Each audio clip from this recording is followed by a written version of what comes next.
بسم اللہ الرحمن الرحیم۔ السلام علیکم۔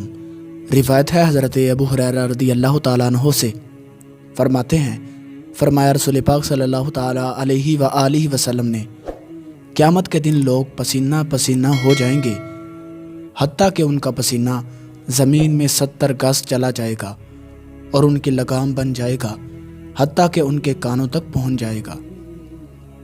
روایت ہے حضرت ابو ہریرہ رضی اللہ تعالیٰ عنہ سے، فرماتے ہیں فرمایا رسول پاک صلی اللہ تعالیٰ علیہ وآلہ وسلم نے کہ ایک بڑا موٹا آدمی قیامت کے دن آئے گا، اللہ کے نزدیک مچھر کے پر برابر وزن نہ دے گا، اور فرمایا کہ یہ تلاوت کرو کہ ہم قیامت کے دن ان کا وزن نہ رکھیں گے۔ روایت ہے حضرت ابو ہریرہ رضی اللہ تعالیٰ عنہ سے، وہ نبی کریم صلی اللہ تعالیٰ علیہ وآلہ وسلم سے روایت کرتے ہیں، فرمایا حضرت ابراہیم اپنے باپ آزر سے قیامت کے دن کہیں گے، آزر کے منہ پر سیاہی اور مٹیلا رنگ ہوگا۔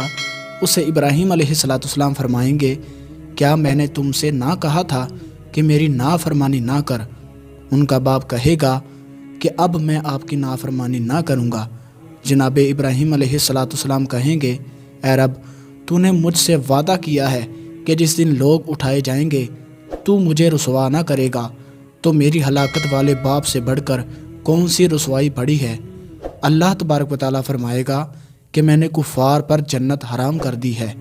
پھر حضرت ابراہیم علیہ السلام سے کہا جائے گا کہ تمہارے پاؤں کے نیچے کیا ہے؟ وہ دیکھیں گے کہ وہ ایک لتھڑے ہوئے بھیڑیے پر ہے۔ پھر آزر کے ہاتھ پاؤں پکڑ لیے جائیں گے، اسے آگ میں ڈال دیا جائے گا۔ دوستو، ان احادیث کی تشریح ڈسکرپشن میں تفصیل کے ساتھ موجود ہے۔ اللہ تبارک و تعالیٰ سے دعا ہے کہ اللہ رب العزت ہمیں ان احادیث پر عمل کرنے کی توفیق عطا فرمائے۔ ملتے ہیں کسی اگلی ویڈیو میں، تب تک کے لیے اللہ حافظ۔